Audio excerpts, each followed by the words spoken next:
इनके मन में एक ही बार बार है कि यहाँ से जहाज को उड़ाओ और क्रैश करो पाकिस्तान टेरिटरी में। अपना विमान उड़ान में था, अपने परमिशन मांगी, लगातार परमिशन मांगी दुबई से, और दुबई ने मना कर दिया। लाहौर बोल रहा है आप यहाँ लैंड नहीं कर सकते। अमृतसर में इन्होंने 3-4 आदमियों को चक्कू मारा। मिस्टर जागियर को आके बोला कि इन्होंने 3 लोगों को मार दिया। Left him, he's dead. Body बाहर फेंकेंगे, only then I will believe.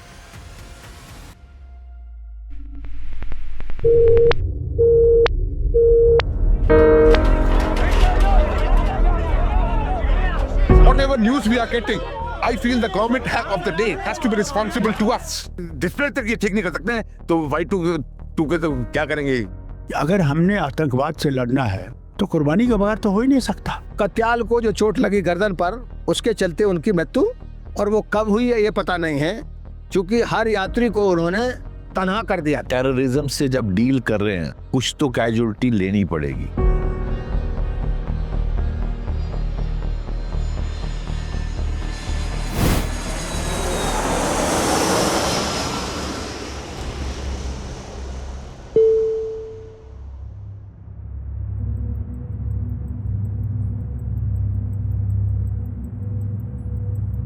Pilot को उम्मीद थी कि अमृतसर में कुछ होगा, जरूर होगा। दिल्ली के दफ्तरों में अफरा तफरी मची थी, घबराहट थी। फैसला लेने के लिए कोई तैयार नहीं था, और यहां फ्लाइट के अंदर खून खराबा शुरू हो चुका था। पायलट ईंधन की आड़ में राहत ढूंढ रहा था, पर उसकी राहत के रास्ते में राजनीति खड़ी थी। अमृतसर के रनवे पर वक्त दौड़ रहा था। 49 मिनट तक फ्लाइट जमीन पर रही। 30 मिनट इंजन बंद रहा और फिर एक धमकी मिली, परिंदे को उड़ा दो। मैं जब पहली बार अमृतसर के उस रनवे पर गया तो खुद से सिर्फ एक ही सवाल पूछा कि क्या सच में मिड रनवे से यह प्लेन टेक ऑफ कर सकता था। ये जानने के लिए हम वापस उसी पल में लौटते हैं जहां मौत का डर और टेक ऑफ की आवाज एक साथ उठे थे।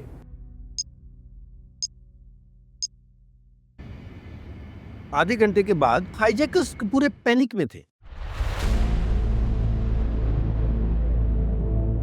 उनको इन द मीन टाइम शायद समझ आ गई भाई ये कुछ मामला गड़बड़ है। इंफॉर्मेशन इनको मिली, परिंदे को उड़ा दो।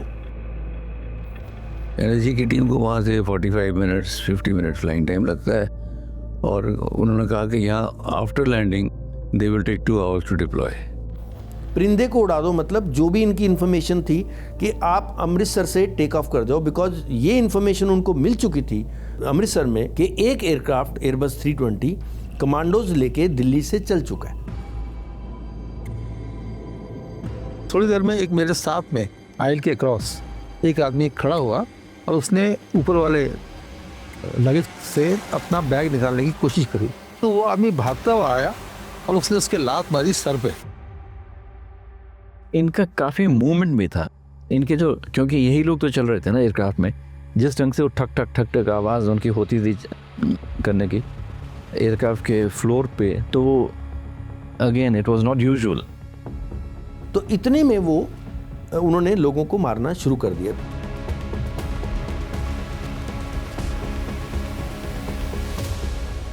अमृतसर में इन्होंने 3-4 आदमियों को चक्कू मारा, तो एक कटियाल का गला कट गया, एल्टा कट गई इसकी। 3 लोगों को लाए, तीनों के गले काटे उन्होंने। अब बाकी के यहाँ भी लगी, किसी के यहाँ भी लगी। तो उन्होंने जब आके बताया, हमने 4 लोगों को मार दिया है, चीफ को बताते हैं आके, एक हाईजैकर कहता हमने 4 लोगों को मार दिया है। तो उस टाइम जो सबसे पहले मेरी चिंता ये थी कि मेरे को जो हमारी बुक है, जो हमारी ऑपरेशन मैनुअल होती थी उन दिनों, वो बड़ा क्लियरली बोलती थी, follow the instructions of hijackers, don't argue also with them, कि भाई आपको सिर्फ अपना काम करना है और उनको जो वो कहते हैं करो, बाकी काम गवर्नमेंट का है। To force the cockpit crew to take off, उन्होंने जाके अटैक किया दोनों पे, तो बड़े वायलेंट अटैक था।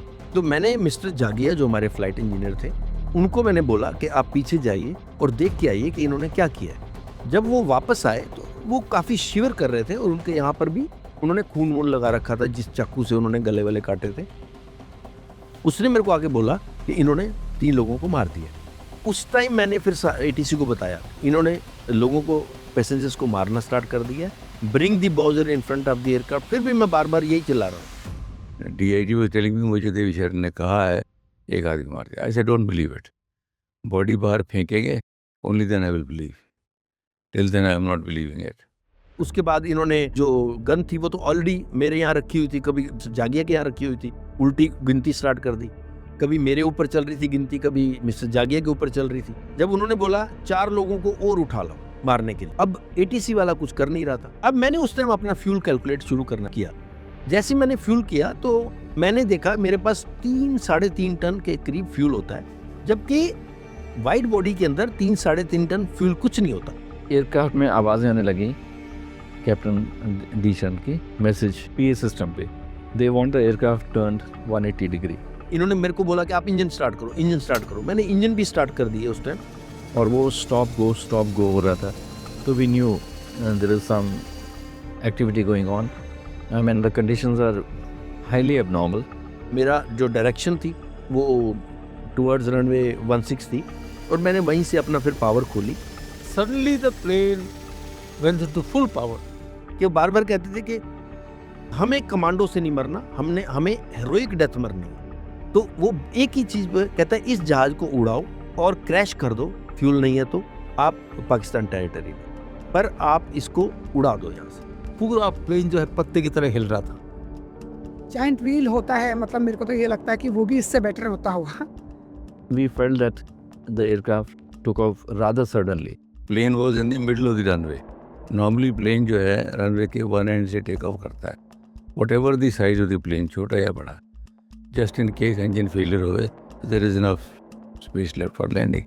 I must commend the pilot for this. उसने मेरे ख्याल से हाफ रनवे से टेक ऑफ करा विद फुल लोड, एंड भी मैंने कहा आज ये प्लेन जरूर क्रैश करेगा प्लेन। सरबजीत ने तो देवी सरम की बड़ी तारीफ की है कि वहाँ इतनी जगह भी नहीं थी टेक ऑफ की, पर उसने रिस्क लिया, ले गया जहाज को लोगों को बचाने के लिए। No sensible pilot would do it, but under threat he did it. मेरे को एक अंदर दिल में बहुत एक गुस्सा था इस बात का कि भाई मैंने बार बार बोला कि तुम्हें कि bring the bowser in front of the aircraft, तुमने कोई साथ नहीं दिया, कोई मदद नहीं की, और वो बार बार एक ही बात बोल रहे थे, क्रैश करो इसको, क्रैश करो, तो we are all are going to die. लेकिन we took off and then started flying again.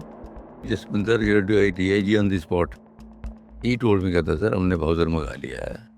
उसने बाउजर के ऊपर एयरफोर्स से लेके 2 आदमी बैठा दिए जो प्लेन का टायर डिसेबल, व्हील डिसेबल कर सकते थे, और बाउजर को मूव किया toward the plane despite my orders. मैं कहा तेल नहीं देना, उसने तेल देना या नहीं देना पता नहीं, पर उसने बाउजर मूव कर दिया आगे प्लेन की तरफ। बाउजर देख के उन्होंने टेक ऑफ कर लिया। तो वो बाउजर जो आया भी एंड में, जब बिल्कुल टेक ऑफ में कर रहा था, एंड उस टाइम मैंने देखा कि वो राइट साइड में खड़ा हुआ है। पर एनीवे कॉन्टिन्यूस मेरे माइंड में एक ही चल रहा था कि अब किलिंग को कैसे स्टॉप किया जाए, बिकॉज इनके मन में एक ही बार बार है कि यहाँ से जहाज को उड़ाओ और क्रैश करो पाकिस्तान टेरिटरी में। IC-814 फ्लाइट के अमृतसर से उड़ते ही एक दूसरा विमान भी उड़ गया। कौन सा? बहस का। आज भी अगर उस रात के फैसलों पर बात करें तो हर किसी की अपनी अपनी राय है। फारूक अब्दुल्ला कहते हैं जहाज का टायर पंक्चर कर देना चाहिए था, फिर जो भी होता देख लेते। SP वैद्य कहते हैं जहाज को स्टॉर्म कर देना चाहिए था। और पंजाब पुलिस क्या कहती है? पंजाब पुलिस कहती है बिना दिल्ली के आदेश के वो कुछ भी नहीं कर सकते थे। मैं जब इन आवाजों को सुनता हूं तो लगता है कि IC-814 की इमरजेंसी लैंडिंग को उस वक्त शायद उतना सीरियसली लिया ही नहीं गया जितना वास्तव में लेना चाहिए था। सरकार कंफ्यूज थी, हालात की गंभीरता को समझने में देरी हो गई, और इससे पहले कि वो अपने किसी अंतिम फैसले पर पहुंचती, विमान अमृतसर से उड़ चुका था और एक ऐसी जगह पर लैंडिंग करने की तैयारी थी जहां ना तो भारत की पहुंच थी और ना ही भारत का कोई नियंत्रण।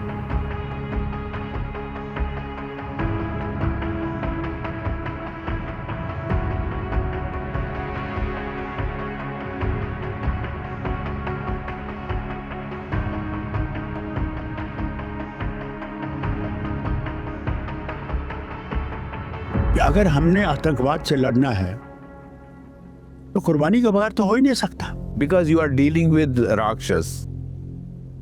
मेरी तो गलती ये थी कि जहाज को अमृतसर में क्यों नहीं रोका गया, अमृतसर से उड़ने नहीं देना चाहिए, उसके टायरों को क्यों नहीं गोली मार दी गई, उसको स्टॉर्म करना चाहिए था।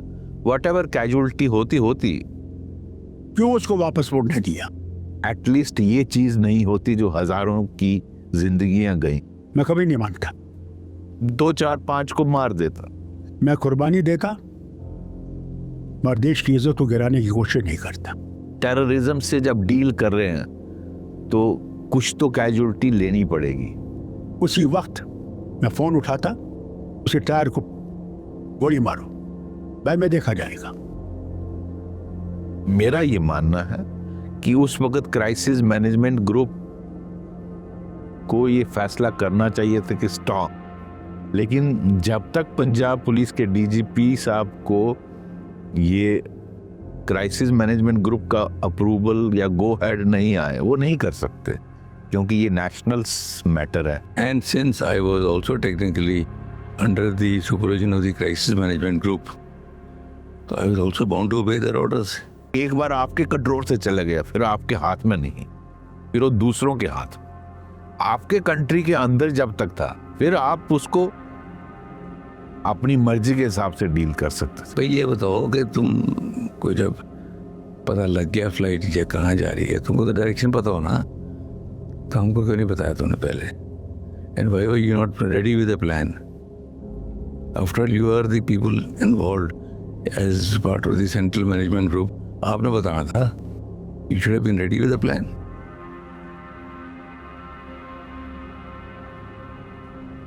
आज ऐसी सिचुएशन हो तो शायद भारत इस तरह से डील नहीं करेगा। अब कहानी भारत के आसमान से निकलकर पाकिस्तान में दाखिल हो रही थी, लेकिन लाहौर में उनका स्वागत नहीं हुआ। जब IC-814 वहां पहुंचा तो अचानक रनवे की बत्तियां बुझा दी गई। लैंडिंग के लिए ना कोई सिग्नल और ना ही कोई गाइडेंस, जैसे सारा एयरपोर्ट ही गायब हो गया हो। देवी शरण कहते हैं उनके पास तब इतना फ्यूल भी नहीं बचा था कि वो ज्यादा देर तक फ्लाइट को हवा में रख सके। ऐसे में उन्होंने एक फैसला लिया जो सुनने में बहुत जुनूनी सा लगता है।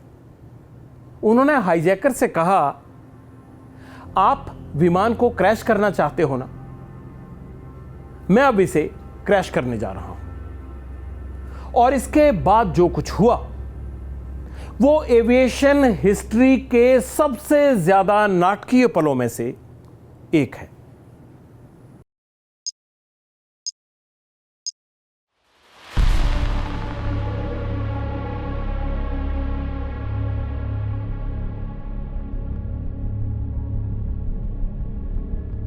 Five minutes flying time to Lahore.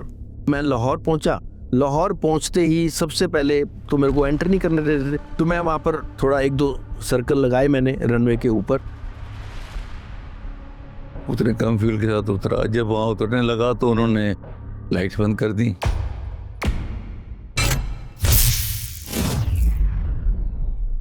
इतने में उन्होंने runway lights, instrument landing system, NDBs, VOR, कोई भी ऐसी चीज जो जिसके हेल्प से हम लैंड करते हैं वो सारे इन्होंने स्विच ऑफ कर दिए। इवन जो उनके एप्रोन की लाइट्स होती हैं जहाँ पर जहाज खड़े होते हैं वो भी उन्होंने ऑफ कर दी ताकि मेरे को कुछ भी नजर ना आए। उसके बाद दे सेड कि हम रनवे नहीं देंगे आपको। इतना तो फ्यूल भी नहीं था, इतने में मेरी रिजर्व लाइट ऑलरेडी ऑन हो चुकी थी एंड हार्डली मेरे पास फ्यूल था। तो मैंने उस टाइम अप्रोच बनानी स्टार्ट कर दी एक रोड के ऊपर। मैंने सिर्फ हाईजैकर्स को बोला, उस टाइम 2 हाईजैकर्स अंदर थे, जो चीफ हाईजैकर और बर्गर। तो मैंने उनको बोला कि आप चाहते थे कि क्रैश करूं, मैं क्रैश करने जा रहा हूं, आप अपना आराम से अपने भगवान को याद कर लीजिए। उन्होंने मेरे को एक ही बात बोली कि ये पाकिस्तान है। मैं कहा हाँ पाकिस्तान है। कहते सबको मार दो, सबको क्रैश कर दो और मार दो।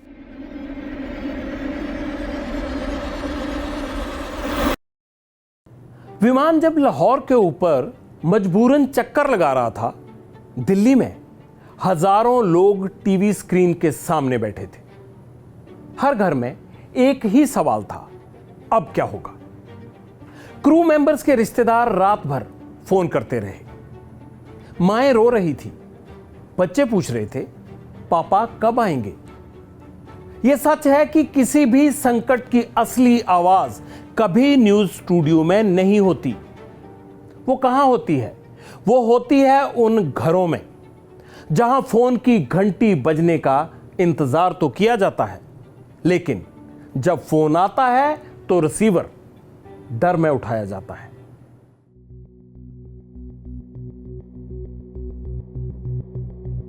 बातचीत सब तरफ हो रही है, सब लोग लगे हुए हैं।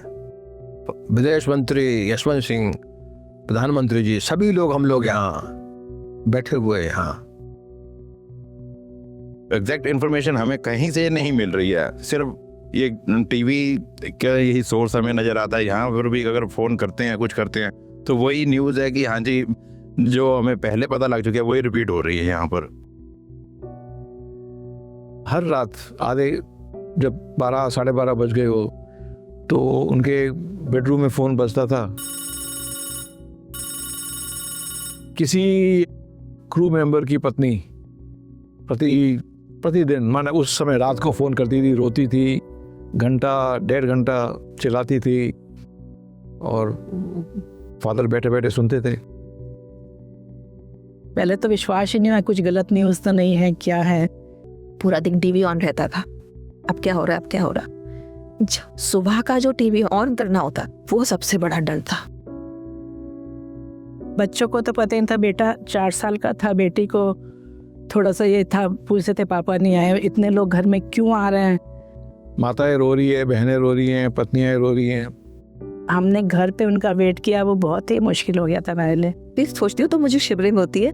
मैं टीवी ऑन सुबह नहीं कर पाती थी। जनरली मैं चाहती थी कोई और ऑन करके और बताए कि still something is going on. मैं तो अभी याद करती हूँ तो मुझे डर लगता है।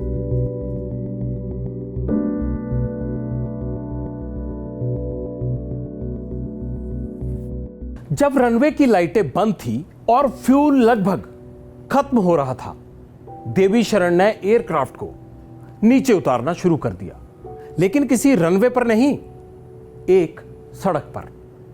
यह एक ब्लफ भी था और एक दांव भी, क्योंकि अगर पाकिस्तान रनवे नहीं देता तो शायद विमान सच में क्रैश हो सकता था। लेकिन तभी लाहौर एटीसी से अचानक एक आवाज पायलट के कानों से टकराई, runway is open for you, come on the runway.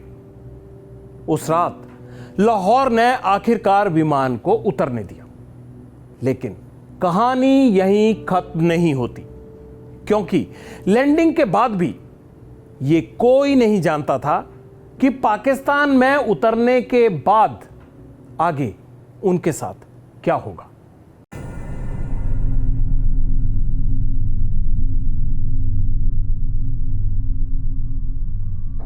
Hijackers, उनको ये लगता था कि मैं सोच रहा हूं कि ये जो रोड है ये रनवे है।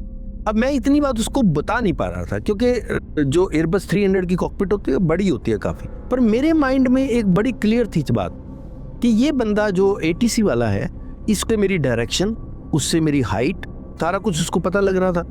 और मुझे मालूम था कि वो मेरे को शायद क्रैश ना करने दे। तो वो जो मैंने अप्रोच बनाई थी रोड के ऊपर, वो बेसिकली बनाई थी 2 पर्पज से। एक तो मैं जगह देख रहा था कि कहाँ पर मैं इस जहाज को फोर्स लैंड कराऊं, या फिर ये मेरे को रनवे दे देगा। मैं वापस नहीं जा सकता, इतना तो फ्यूल भी नहीं है। तो मैं नीचे आना शुरू हुआ, काफ़ी मैं नीचे आ गया, मेरे ख्याल 150-200 फीट तक मैं नीचे आ गया था। और मेरा फोर्स लैंड करने का मतलब था कि अगर खुली जगह मैं लैंड करता हूँ तो वहाँ पर हो सकता है मेरे पास अगर 200 पैसेंजर थे तो 100 मर जाएंगे, 100 बच भी जाएंगे, क्योंकि उसको ट्रांसपोंडर से सारी इन्फॉर्मेशन मेरी पता लग रही थी। हाँ, और मैंने उसको बोल भी दिया था कि मैं अब क्रैश करने जा रहा हूँ जहाज़ को और तुमने रनवे नहीं दिया। इमीडिएटली एटीसी से मेरे को आवाज़ आती है, runway is open for you, come on the runway now. फिर उसने रोड पे जब लैंडिंग शुरू करी तब जाके उन्होंने लाइट्स ऑन करी कि नहीं आ जाओ लैंड कर लो।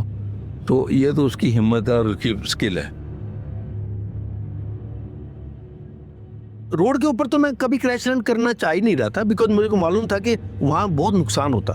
मैं तो नीचे आया था एक पर्पज से कि एक तो जब नीचे आऊँगा तो मेरे को कोई एक खाली जगह, कोई वॉलीबॉल ग्राउंड या मैदान ऐसा जहाँ पर लाइट नहीं होगी, इसका मतलब वहाँ पर कोई ज़्यादा कोई लोग रह नहीं रहे हैं, तो वहाँ पर फोर्स लैंड करना बेटर है। अगर मेरा जहाज़ कहीं मैन मेड स्ट्रक्चर्स के साथ टकराता है तो मैक्सिमम नुकसान होगा और लोग सारे मरेंगे। एक पूरे प्रोसीजर से आप अप्रोच बनाते हो, रनवे के ऊपर जाते हो, फिर एक सर्किट बनाते हो, फिर आते हो। इतना टाइम तो था ही नहीं क्योंकि फ्यूल ही नहीं था बिल्कुल। इतने में जब मैं नीचे आ रहा था तो उसने रनवे फिर मेरे को दे दिया। मेरे पास मेरे ख्याल 1 या 1.5 मिनट का या 2 मिनट का भी फ्यूल नहीं था उस टाइम पे।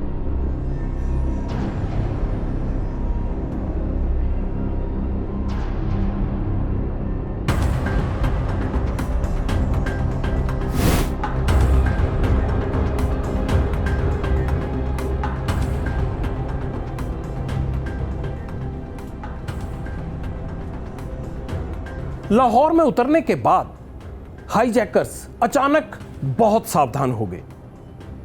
वे नीचे खड़ी गाड़ियों के रजिस्ट्रेशन नंबर पढ़ने लगे, ये जानने के लिए कि क्या वो सच में पाकिस्तान में ही हैं या कहीं और। जब उन्हें ये यकीन हो गया कि ये पाकिस्तान की जमीन ही है तो विमान में ईंधन भरा गया और तब पहली बार पैसेंजर्स को सिर उठाने की इजाजत मिली।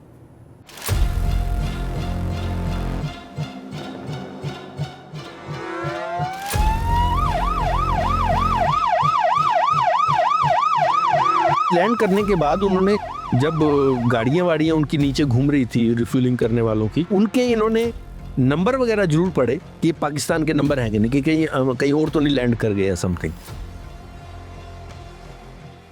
जब उन्होंने देखी, गाड़ियाँ देखी और नंबर वगैरह देखे तो वो उन्होंने पहचान लिया कि पाकिस्तान की गाड़ी है।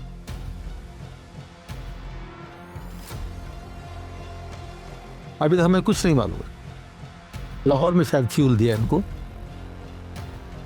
नॉर्मली जब आप कोई इंटरनेशनल फ्लाइट चलती है, you take fuel for the destination and alternate destination also.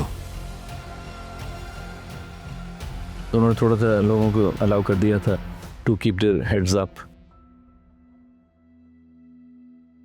हमारा मैक्सिमम मेरे ख्याल 1-1.5 घंटा। I think it was little over half an hour और something like that.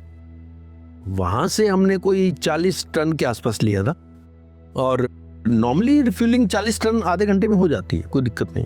And refuelling was done. उसमें नीचे जागे साहब गए थे, the flight engineer, to oversee the fuelling. वो रिलैक्स हो गए थे, बिल्कुल रिलैक्स हो गए। उनको ये लग रहा था कि चलो हम मतलब कहीं ऐसी सेफ जगह पहुंच गए हैं। सबसे पहले जो बात हुई, जो इंजर्ड पैसेंजर है, मैंने उनको बोला ये जो लेडीज़ हैं, चिल्ड्रन हैं और जो सीनियर सिटीजन है, और आप इनको मेरे को उतारने दो पहले। तो वो इस चीज़ के लिए तैयार हो गए। उन्होंने बोला कि ठीक है, अगर आप चाहते हो आप एटीसी को बोलो वो लेटर भेज दे। एटीसी जो थी वो उसने बिल्कुल हमारा साथ नहीं दिया। दे सेड कि हम कोई पैसेंजर नहीं लेंगे, लेटर नहीं देंगे, बिल्कुल भी हम कुछ नहीं करेंगे, फटाफट टेक ऑफ कर दो।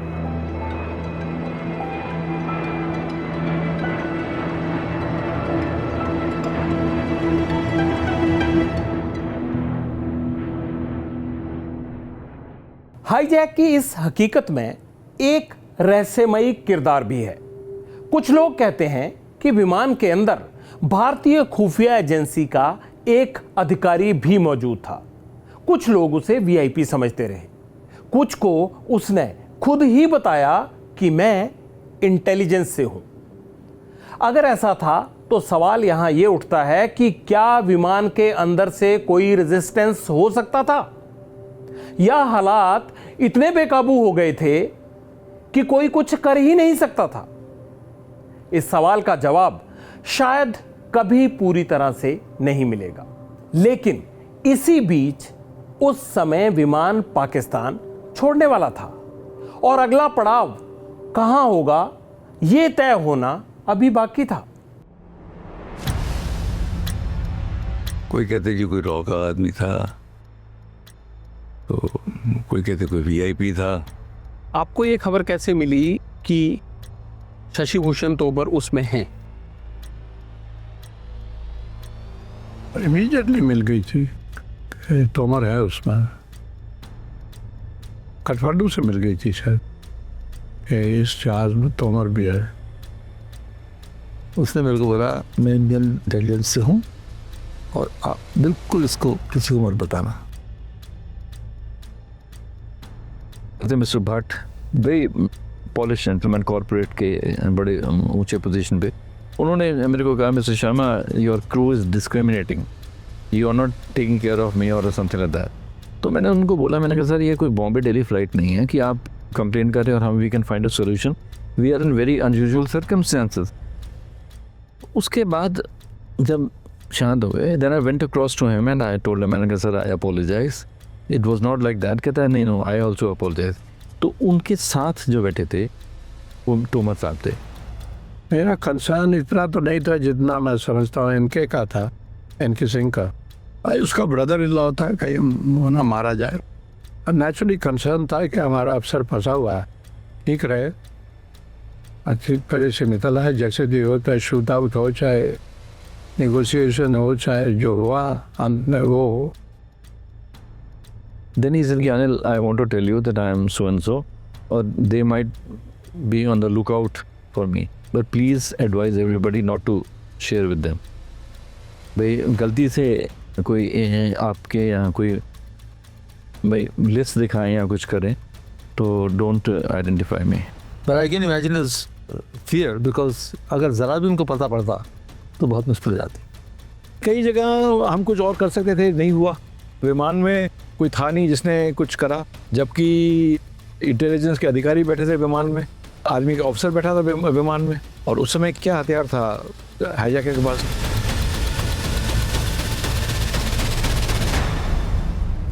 हाईजैकर्स अब अफगानिस्तान की ओर जाना चाहते थे, लेकिन जब विमान काबुल के ऊपर पहुंचा तो वहां से जवाब क्या आया?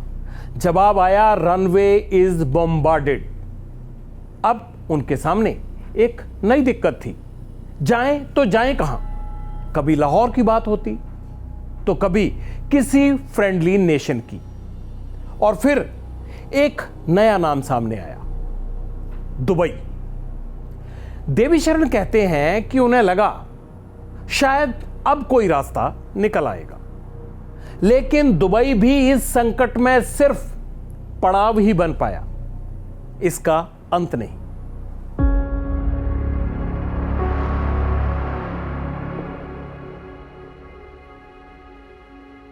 उस टाइम तक तो 3 इंजर्ड पैसेंजर थे पीछे, पर मेरे को ये था कि मेरे को अपने पैसेंजर बचाने हैं कि किसी को कोई नुकसान ना हो, कोई हर्ट ना हो।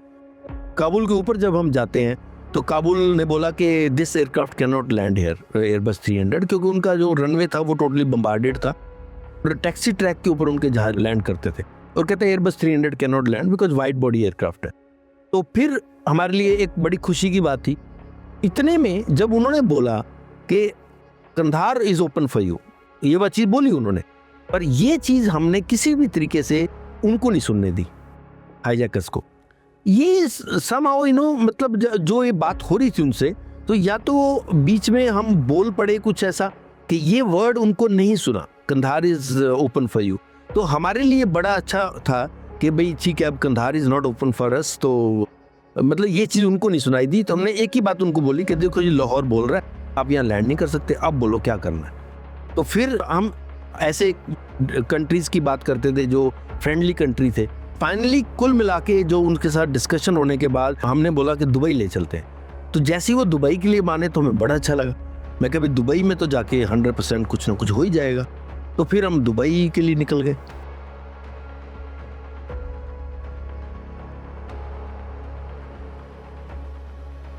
लेटेस्ट ये है कि वो काबुल में ने दुबई की ओर जा रहा, ये अब अभी हमारे पास खबर मिली है कि फ्यूल इसमें मतलब है ना दुबई तक का है।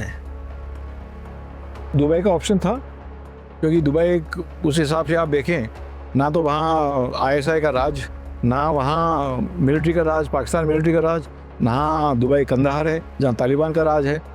दुबई कहते हैं कि भारत के साथ अच्छे संबंध हैं। I think another landing was there. Which was suppose to be Dubai. Dubai गए तो वहाँ पर उन्होंने बोला कि जो मेन एयरपोर्ट है दुबई का, वहाँ पर लैंड नहीं करना, एक मिनहाद करके एयरपोर्ट है उनका, मिनहाद, तो मिनहाद के ऊपर आप लैंड कर दीजिए।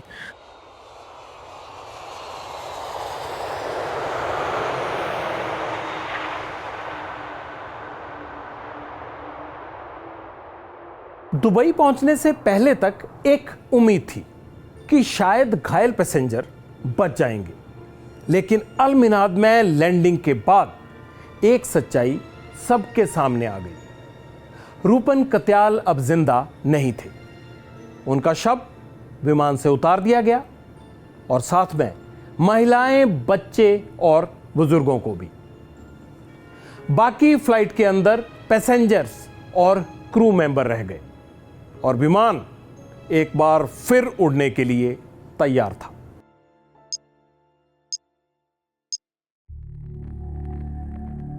हमने वहां पर लैंड किया। लैंड करने के बाद वहां पर जो हमें एटीट्यूड लगा एटीसी का, they wanted to help us, क्योंकि इमीडिएटली सबसे पहले तो यही बात हुई कि लेडीज, चिल्ड्रन और सीनियर सिटीजन और उनको उतार दो और इंजन पैसेंजर को।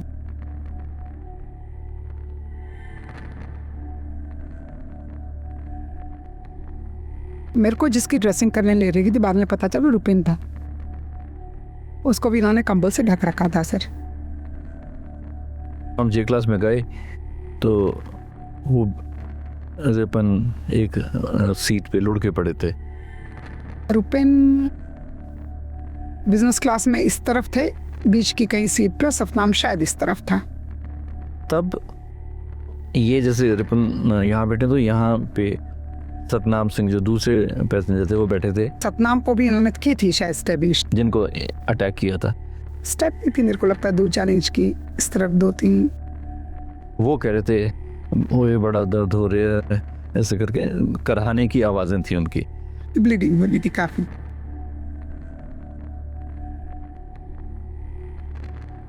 आधा घंटा पहले जो मिस्टर कट्याल थे वो जिंदा थे वहाँ लैंड करने से पहले, क्योंकि मैं पीछे गया था तो मैं देखने गया था कि कैबिन में जे क्लास में हुआ क्या। तो उन्होंने बोला कि lift him, he is dead.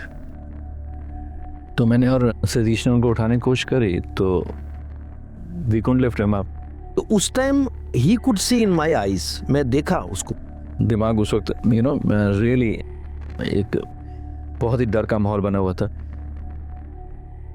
तो उसने मेरी तरफ देखा, मैंने उसकी तरफ देखा, तो मेरे को ये था कि चलो यार अब ये दुबई लैंड कर रहे हैं तो वहाँ जाके इनकी ट्रीटमेंट हो जाएगी। फिर हमने उनकी बेल्ट को खोला and then we placed his body वहाँ जो स्टेप लैडर लगी हुई थी अलमिनाद पे।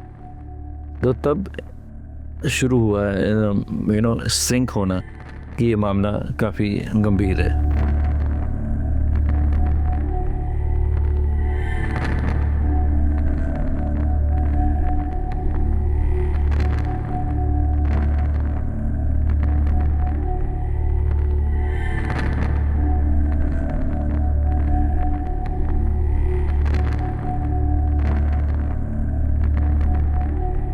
दोनों पर हमला हुआ था, सतनाम पर भी और कत्याल पर भी। तो कत्याल को जो चोट लगी गर्दन पर, उसके चलते उनकी मृत्यु, और वो कब हुई है ये पता नहीं है, क्योंकि हर यात्री को उन्होंने तनहा कर दिया।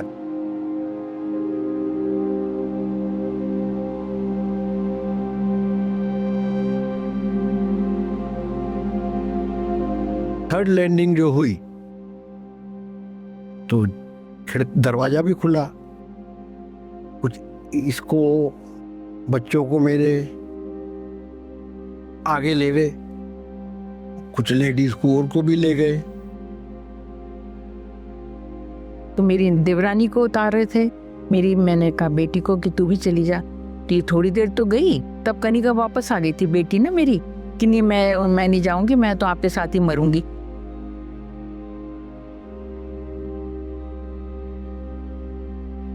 ये चॉइस थी मेरी कि ना उतरती या ना उतरती, लेकिन मैंने डिसीजन लिया कि जो भी मेल मेंबर्स, मुझे लगा और भी बहुत सारी लेडीज ज्वाइन करेंगी, क्योंकि उन्होंने कंडीशन रखी थी जो फ्यूल के एक्सचेंज में दुबई गवर्नमेंट के साथ कि हम डिबोर्ड करो कुछ पैसेंजर या लेडीज और बच्चों को डिबोर्ड करो तो फ्यूलिंग होगी दुबई में। तो मुझे लगा कि लेडीज अगर उतर जाती हैं तो जो मेल मेंबर होंगे उनकी स्ट्रेंथ बढ़ जाती। मेरा उतरने का रीज़न ये था, जो कि सबका नहीं था, किसी का शायद वहाँ बच्चा बीमार था वो नहीं उतरा, या और भी लोगों के अपने अपने सोचने का ढंग था।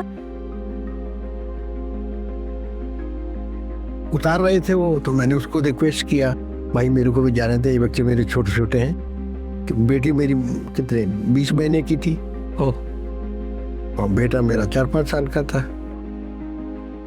बैठ जा चुपचाप। क्या भाई, डर के मारे बैठ गए। ये लोग उतर गए।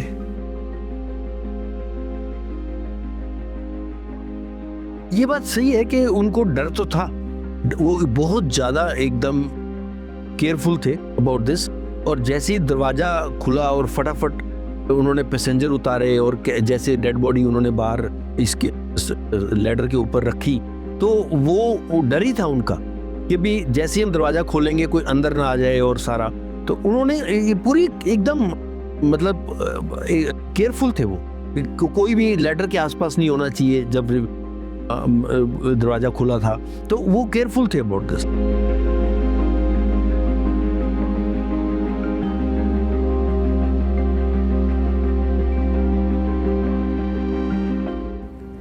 दुबई में एक और मौका था। एयरपोर्ट के आसपास आर्म्ड फोर्सेस मौजूद थी, कमांडोज तैयार थे। कुछ लोग कहते हैं अगर वक्त पर आदेश मिल जाता तो ऑपरेशन हो सकता था, लेकिन आदेश नहीं आया। दुबई ने भी यह साफ कर दिया कि हम अपने देश में यह ऑपरेशन नहीं करेंगे। और इस तरह फ्लाइट IC-814 एक बार फिर भारत के हाथ से निकल गई। अब वो एक ऐसे देश की ओर बढ़ रही थी जहां कहानी का सबसे पेचीदा और खतरनाक चैप्टर शुरू होने वाला था।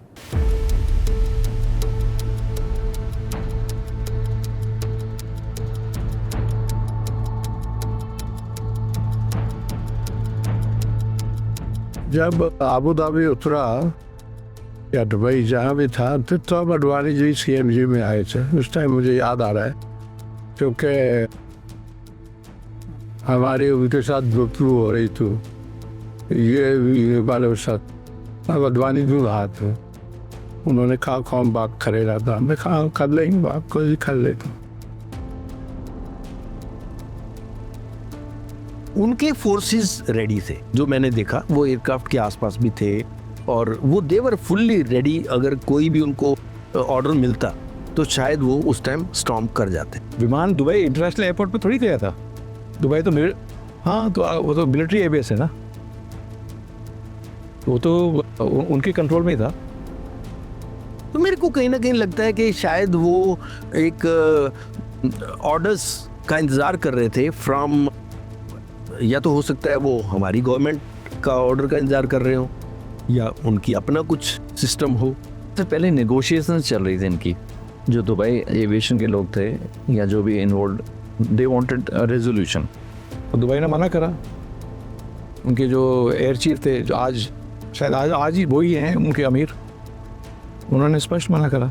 शशि सिंह भी कहता है कि उसने जो है एमिरेट्स वालों के साथ ही दबाव डाला था क्या कुछ मदद करे, और लेट हो गया अचानक। लेकिन ये सारे इस जो फाइने हैं एक रात की है। मेरे को एक फ्लाइट पे उनके जो रेस्क्यू टीम थी या कमांडोज का ग्रुप था, उनका एक मेंबर मिला था।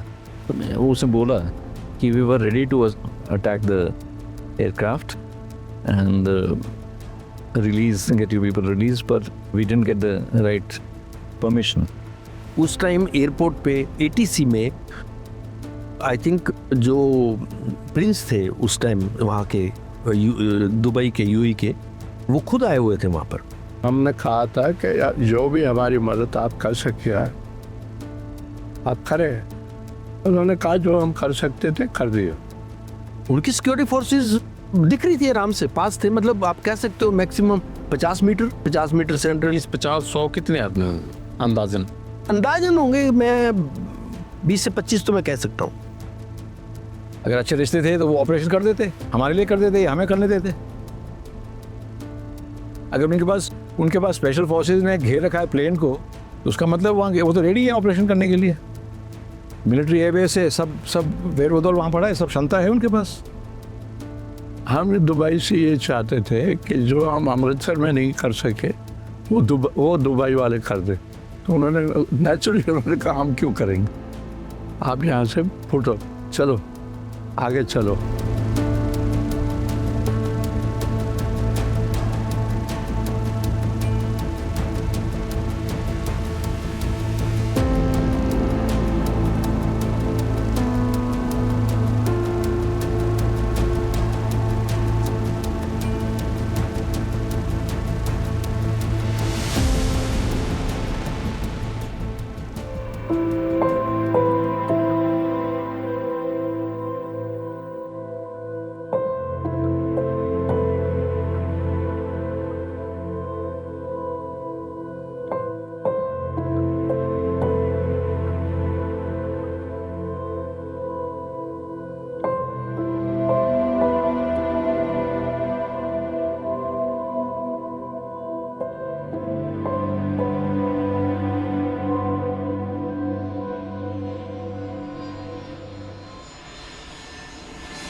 एबीपी न्यूज आपको रखे आगे।